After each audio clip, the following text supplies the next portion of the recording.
आप देख रहे हैं सनसेट टीवी का खास कार्यक्रम बदलाव के नायक। आपके साथ मैं हूं प्रांजलि सिंह। आज के इस खास एपिसोड में आप 3 जगह जाने वाले हैं और सबसे पहले तो आपको मैं लेकर के जाऊंगी गोवा।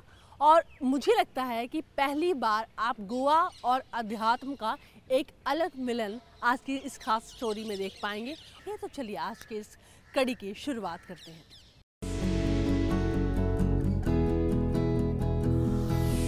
गोवा के रहने वाले सद्गुरु ब्रह्मेशानंद स्वामी, जिनकी पूरी जिंदगी उस उम्र में बदल चुकी थी जिस उम्र में लोगों को अपने आने का मकसद तक पता नहीं होता।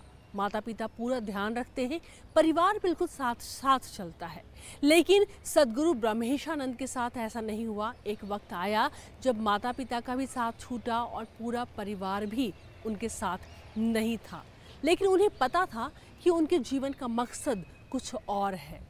अपने योगदान के बदौलत स्वामी ब्रह्मेशानंद गोवा को एक नई पहचान दे रहे हैं। देखिए हमारी ये खास रिपोर्ट।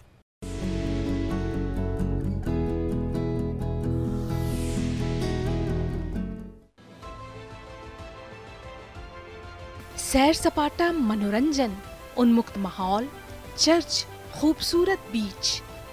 गोवा नाम लेते ही कुछ ऐसी तस्वीर उभरती है। ये सब आज सैलानियों के आकर्षण का केंद्र बन चुके हैं। आपको जानकर हैरानी होगी कि गोवा का अपना एक भव्य सांस्कृतिक और धार्मिक इतिहास भी रहा है। एक व्यक्ति है जो गोवा की पारंपरिक पहचान को बचाने के लिए दिन रात एक किए हुए हैं और बहुत हद तक उसमें कामयाबी भी मिल रही है। ब्रह्मेशानंद स्वामी जी गोवा की पहचान बदलने के लिए निरंतर जुटे हुए हैं।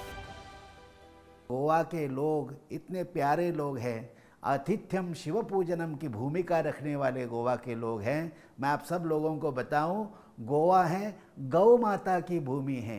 गोवा गौ ये एग्जिस्टेंस है हमारा, वो अस्तित्व है हमारा, और इसी की ये भूमि है, तो गौ क्षमाशील होती है। वैसे ही गोवा के प्रांत के लोग आप लोगों को दिखाई देंगे। ये भगवान परशुराम की भूमि है, ये भगवान शिवजी की भूमि है। यहाँ के समुद्र तट मौज मजा का स्थान आज जरूर आप देख रहे हैं, लेकिन ये मूल स्वरूप में तपस्या के स्थान थे, और इसी की ओर हम लोगों को आकृष्ट कर रहे हैं स्पिरिचुअल टूरिज्म के माध्यम से। या हमारे देश में जो योग निर्माण हुआ उससे दुनिया प्रभावित है। दुनिया के सारे लोग आगे आकर गोवा में हम एजुकेशन का हब बनाना चाहते हैं, स्पिरिचुअल टूरिज्म हम लोगों को देना चाहते हैं। भारत सरकार ने हाल ही में उन्हें उनके इसी तरह के सामाजिक भागीरथी प्रयासों की वजह से पद्म पुरस्कार से अलंकृत किया है। ब्रह्मेशानंद स्वामी का जन्म उत्तरी गोवा के सिरसैम में हुआ था। वह बचपन से ही ध्यान और आध्यात्मिकता की ओर आकर्षित थे। दत्त पद्मनाभ संप्रदाय के तत्कालीन प्रमुख ब्रह्मानंदाचार्य स्वामी ने उन्हें अपने शरण में लिया था। 21 साल की उम्र में ब्रह्मानंद स्वामी को ब्रह्मानंद आचार्य स्वामी के उत्तराधिकारी के लिए पद्मनाभ शिष्य संप्रदाय का 5वां पीठाधीश नियुक्त किया गया था। ब्रह्मेशानंद स्वामी ने साल 2002 में संप्रदाय की बागडोर संभाली। तपोभूमि प्रतीक है उस क्रांति का जो गोवा की सांस्कृतिक पहचान के तौर पर उभरी है। 7 साल की उम्र में स्वामी जी हारमोनियम बजाने और भगवत गीता पढ़ने का हुनर रखते थे।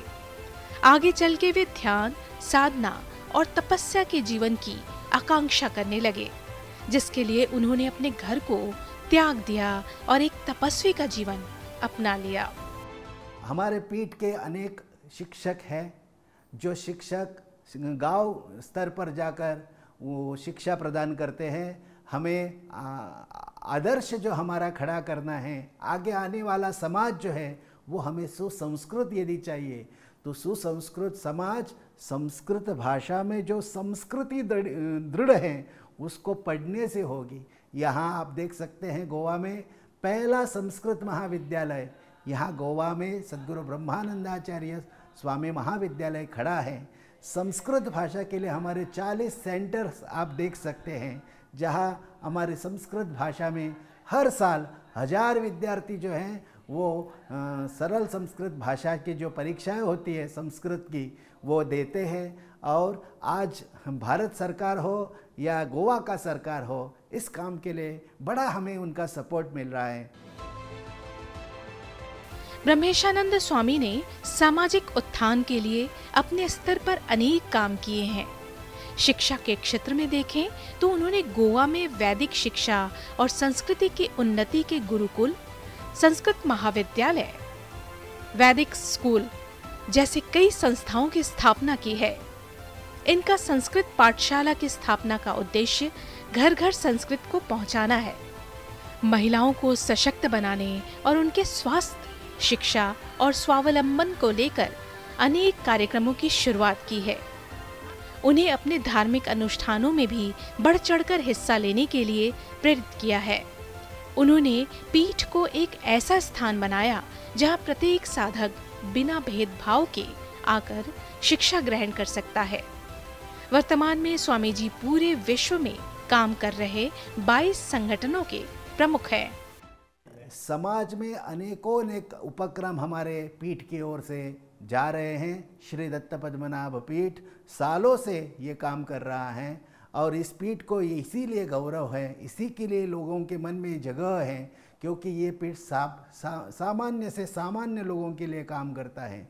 चाहे वो संस्कृत भाषा का ज्ञान लोगों को देने का काम हो, या हमारे जो लोग हैं जिनको अल्कोहलिज्म यानी व्यसन मुक्ति का काम हो, वेदों की पाठशाला को संभाल कर रखना, रक्षण का काम हो, या समाज में जाकर अनेकों अनेक जो लोग परेशान हैं उनको हम आधार दे दे, भावनिक आधार दे दे, ये बड़ा काम जो है ये पीठ कर रहा है। और मुझे लगता है कि हमारे यहाँ महिलाएं भी पौरोहित्य करती हैं। समाज में एक दूसरे से संबंध अच्छे बनाने के लिए, चाहे क्रिश्चियन हो, चाहे मुस्लिम हो, चाहे हिंदू हो, हम यहाँ गोवा में हमने कभी नहीं ये झगड़ा देखा। हमने देखा तो सलोखा देखा।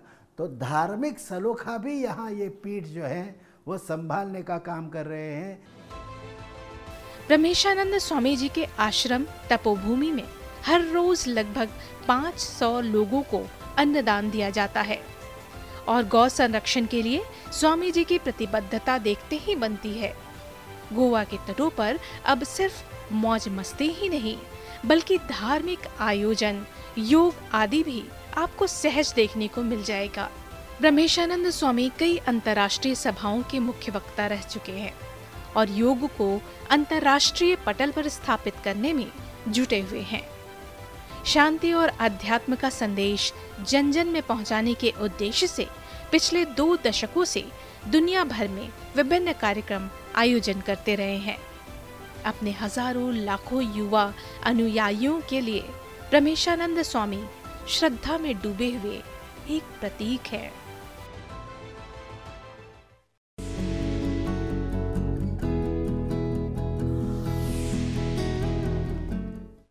सद्गुरु ब्रह्मेशानंद जैसे लोग समाज को एक नई शक्ति, नई ऊर्जा देने का काम कर रहे हैं। हालांकि ऐसे लोग विरले ही होते हैं, लेकिन आप जब तक हिम्मत नहीं करेंगे तो कैसे अपने साथ एक पीढ़ी को लेकर चल पाएंगे।